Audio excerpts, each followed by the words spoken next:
Good morning everyone, welcome to my learning lamp YouTube channel. आज मैं आप लोगों के लिए फिर से एक नए वीडियो के साथ हाजिर हूँ जिसका नाम है द वर्ल्ड मैप। इस टॉपिक में मैं आपको कुछ की पॉइंट्स बताऊंगी जो आपके KVS, CTET, BTET, UPTET, JTET के साथ साथ आप किसी भी जनरल कंपटीशन या फिर बिहार SI मेंस की तैयारी कर रहे हैं तो ये इम्पॉर्टेंट की पॉइंट्स आपको बहुत काम देंगे। तो चलिए शुरू करते हैं। तो देखिए, यहाँ पर आपका पूरे वर्ल्ड का मैप दिख रहा है, जहाँ पर मैं नॉर्थ अमेरिका, साउथ अमेरिका से लेकर के आपको ये सातों महादेशों और उससे जुड़ी हुई कुछ इम्पोर्टेंट जानकारियों को भी शेयर करने वाली हूँ। तो आप जानते होंगे कि हमारे पूरे वर्ल्ड में टोटल 7 महादेश हैं, यानी कि हमारे जो लैंड वाले बड़े से पार्ट है उसको हम लोग महादेश या महाद्वीप कहते हैं, और वाटर वाले पार्ट को हम लोग ओशियन यानी कि महासागर कहते हैं। तो सबसे बड़ा जो महादेश है वो मैं आपको इस मैप में दिखाती हूँ। अगर आप मैप देख करके याद करेंगे तो वो बहुत जल्दी आपके माइंड में कैच करेगा। तो आप देख सकते हैं यहाँ पर आपका सबसे पहला जो दिख रहा है वो एशिया महादेश है, और इसके बाद जो आपका आधा रूस है, और इंडिया के बाद वाला जो पार्ट है जहाँ पर आपको ब्लैक सी दिख रहा है, उसके साथ ही इधर वाले पार्ट को हम यूरोप के नाम से जानते हैं। साथ ही ये जो नीचे में बहुत सारे कंट्रीज़ भी दिख रहे हैं आपको, ये वाला पार्ट आपका साउथ अफ्रीका है। साउथ अफ्रीका नहीं, अफ्रीका है। इसी में एक कंट्री है उसका नाम साउथ अफ्रीका है, जो कि आप यहाँ पर देख सकते हैं। यहाँ पर देख सकते हैं साउथ अफ्रीका, जो अपने रेगिस्तान के साथ साथ बहुत सारे जंगलों के लिए भी बहुत फेमस भी है। तो यहाँ पर आप देख सकते हैं, साथ ही हमारा मैंने बताया आपको एशिया के बारे में, साथ ही यूरोप के बारे में और अफ्रीका के बारे में, और हमारा ये जो चौथा आप कह सकते हैं महादेश है वो है हमारा ये नॉर्थ अमेरिका, और उसी के नीचे में जो आया आपका वो हो गया साउथ अमेरिका। जैसा कि आप जानते हैं ऊपर वाला पार्ट नॉर्थ होता है यानी कि N, और नीचे वाला पार्ट S यानी कि साउथ होता है। तो ये नॉर्थ अमेरिका कॉन्टिनेंट हो गया और आपका नीचे वाला साउथ अमेरिका कॉन्टिनेंट। साथ ही हमारा सबसे नीचे जो होता है वो होता है हमारा अंटार्कटिका। इस पार्ट में नीचे साइड एक महादेश है, उसका नाम है अंटार्कटिका। जी यहाँ पर वो नहीं दिख रहा है, पर आप ध्यान में रख लेंगे कि वहाँ पर हमेशा बर्फ़ जमी रहती है, यानी कि आइस रहता है। इस कारण से वहाँ का टेम्परेचर इतना लो रहता है कि वहाँ पर कोई आदमी नॉर्मली जाए तो वो ज़िंदा रह ही नहीं सकता, इसीलिए वहाँ पर लोग नहीं रहते हैं। जी हाँ, याद रखना है कि अंटार्कटिका में लोग नहीं रहते हैं। कई बार ये क्वेश्चन भी आ जाता है। और ये हमारा सातवां एंड आखिरी कॉन्टिनेंट है, वो है हमारा ऑस्ट्रेलिया।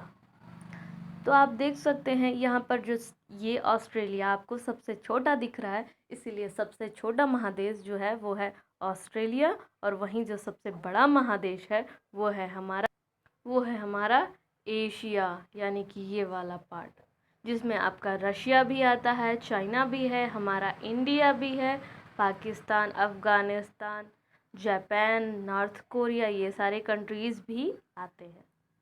तो आप इसके साथ ये भी ध्यान रख सकते हैं कि जो सबसे बड़ी कंट्रीज़ है वो एरिया के हिसाब से वो रशिया है, जो हमारे एशिया महादेश के अंदर आती है, और साथ ही उसके नीचे में जो आपका दिख रहा है ये सबसे छोटा महादेश है, और वो है आपका ऑस्ट्रेलिया।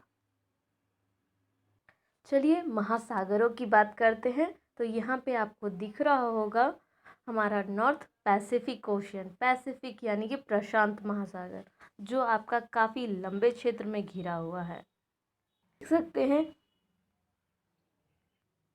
पैसिफिक ओशियन नीचे भी है आपका, उसके साथ ही आप अगर जाएंगे जैसे कि आप जानते हैं कि अर्थ हमारी गोल है, तो पैसिफिक ओशियन आपका इधर भी है।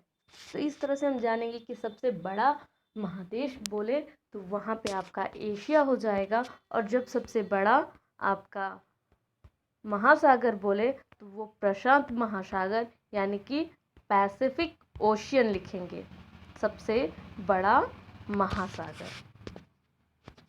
साथ ही अन्य महासागरों की बात करें तो हमारा अटलांटिक महासागर, जो आप देख सकते हैं कि अमेरिका से लेकर आपका अफ्रीका, यूरोप, ये सब के बीच में जो आता है वह आपका अटलांटिक ओशियन है। और फिर आपका आर्कटिक ओशियन एंड आपका नीचे में इंडिया के नीचे इंडियन ओशियन, और साउथ में आपका साउदर्न ओशियन भी है। इस तरह से 5 महासागर हो गए आपके Pacific ocean, Indian ocean, Arctic ocean and Atlantic ocean and southern यानी कि दक्षिणी सागर। तो चलिए कुछ और इम्पोर्टेंट की पॉइंट्स को डिस्कस करते हैं। तो यहाँ पे आपको दिख रहा होगा tropic of cancer, equator and tropic of capricorn. तो हमारे अर्थ से बहुत सारी इमेजिनरी लाइंस जाती है। इमेजिनरी मीन्स वो रियल में लाइंस नहीं है, बट ऐसा मान लिया गया है कि यहाँ पर से होकर लाइंस गुजरती है। तो जो पृथ्वी को पूरी तरह से 2 पार्ट में डिवाइड करती है, उस मिडिल लाइन को हम लोग 0 डिग्री, ये देख रहे होंगे आप, 0 डिग्री यानी कि इक्वेटर कहते हैं। इक्वेटर मीन्स भूमध्य रेखा या विषुवत रेखा। तो इसकी स्थिति मैं आप लोगों को दिखा देती हूँ। ये आपके ये बीच वाली लाइन यानी कि इक्वेटर आपके साउथ अमेरिका से होकर गुजर रही है। साथ ही आप देख सकते हैं कि ये अफ्रीका से भी होकर गुजरती है, और ये आगे जाते हुए सुमात्रा द्वीप, इंडोनेशिया से होते हुए पापुआ न्यू गिनी तक जाती है। साथ ही अगर हम बात करें हमारा ट्रॉपिक ऑफ कैंसर यानी कि कर्क रेखा, आप जानते होंगे कर्क रेखा के बारे में। कर्क रेखा वह रेखा है जो 23.5 डिग्री नॉर्थ से होकर गुजरती है। साथ ही जब 23.5 डिग्री हम साउथ की बात करें यानी कि दक्षिण की बात करें, तो वहाँ पर आपके मकर रेखा गुजरती है। ये कर्क रेखा की पोजीशन अगर हम देखें तो आपने कई बार पढ़ा भी होगा, और आप इस बात को भी ध्यान रखेंगे कि ये तीनों इमेजिनरी लाइंस में से कौन सी ऐसी लाइन है जो हमारी भारत से होकर गुजरती है, तो वो है आपका ट्रॉपिक ऑफ कैंसर यानी कि कर्क रेखा। यहाँ आप देख रहे हैं कि बीच वाली लाइन नहीं, बल्कि ये लाइन यहाँ पर कर्क रेखा जो है वो हमारे भारत से होकर गुजर रही है, और ये हमारे 8 राज्यों से होकर गुजरती है, जिसके बारे में मैंने डिस्कस अपने पिछले वीडियो मैप ऑफ इंडिया में भी किया है। आप चाहे तो इसे वहाँ से भी देख सकते हैं। तो कर्क रेखा और मकर रेखा साथ ही विषुवत रेखा से रिलेटेड 2 क्वेश्चंस हैं आपके जो हमेशा एग्जाम में पूछे जाते हैं, तो आप इसे याद रखेंगे। और हमारा पहला क्वेश्चन है कि किस दिन दुनिया में दिन और रात बराबर होते हैं, और साथ ही हमारा दूसरा क्वेश्चन है कि किस दिन को सबसे बड़े दिन और सबसे छोटे दिन के नाम से जाना जाता है। तो हम बताते हैं, तो याद रख लेंगे 21 मार्च और 23 सितंबर, यानी कि 21 मार्च आप ध्यान में रखेंगे, 21 मार्च और 23 दिसंबर ऐसा दिन होता है जिस दिन दिन और रात दोनों ही बराबर होते हैं। तो ऐसा क्यों होता है उसका भी मैं रीज़न आपको बताती हूँ। तो 21 मार्च और 23 सितंबर को सूर्य क्रमशः tropic of cancer and tropic of capricorn पर सीधी रेखा डालता है, जिसके कारण उस दिन वहाँ पर दिन और रात बराबर होते हैं।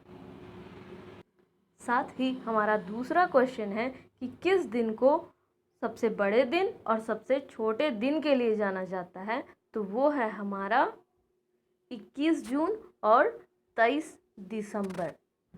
यानी कि जब सूर्य की रेखा बिल्कुल सीधी पड़ती है और वह पृथ्वी के नज़दीक आ जाता है, तो वह दिन होता है हमारा 21 जून यानी कि सबसे बड़ा दिन, और 23 दिसंबर यानी कि सबसे बड़ी रात होती है उस दिन।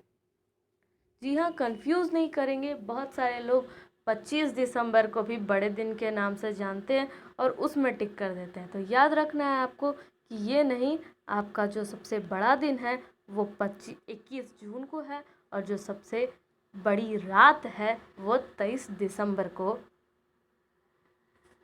होती है। साथ ही एक और पॉइंट आप यहाँ पे याद रख सकते हैं कि ये आप जो उत्तरी अमेरिका और दक्षिणी अमेरिका है वो दोनों आपस में कैसे कनेक्टेड हैं। तो यहाँ पर एक जल संधि है। जल संधि में मीन्स होता है कि एक वाटर स्ट्रेट, मीन्स एक दूसरे को डिवाइड करने वाली या जोड़ने वाली भी कह सकते हैं। वह एक नहर बनती है, जल संधि बनती है, जिसका नाम है पनामा जल संधि। जी हाँ दोस्तों, पनामा जल संधि या वाटर स्ट्रेट, जो उत्तरी अमेरिका को दक्षिणी अमेरिका से जोड़ती है। याद रख लेंगे दोस्तों। तो फिर से मिलते हैं कुछ इम्पॉर्टेंट की पॉइंट के साथ। साथ ही मैं चाहूँगी कि आप धाराओं के नाम याद रख लें। मीन्स बहुत सारी ऐसी जल धाराएं हैं जो कुछ गर्म है, कुछ ठंडी है, तो वो मैप के थ्रू से याद करेंगे तो आपको जल्दी याद होगी। उस पर भी मैं जल्द ही वीडियो लेकर आने वाली हूँ। तो थैंक यू दोस्तों। अगर आपको मेरा यह सेशन पसंद आया हो तो इस वीडियो को लाइक, शेयर और ज़्यादा से ज़्यादा, साथ ही मेरे चैनल को सब्सक्राइब भी करें और इसे शेयर भी करें। Thank you, bye bye.